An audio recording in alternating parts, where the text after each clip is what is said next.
Flight 16 touched down at more than 140 miles an hour.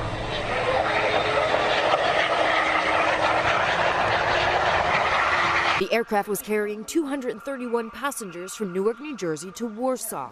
Ahead of their arrival, the pilots discovered the plane's landing gear would not open. They circled the airport for an hour to burn off fuel before deciding to attempt an emergency landing.